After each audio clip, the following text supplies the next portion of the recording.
सदा सर्वदा योग तुझा घडावा, तुझे कारणी देह माझा पडावा.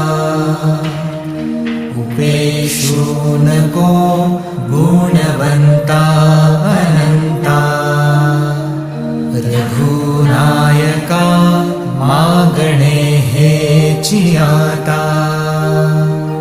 जय जय रघुवीर समर्थ. मोरया मोरया मी बाळताने, तुझीच सेवा करू काय जाणे. अन्याय माझे कोट्या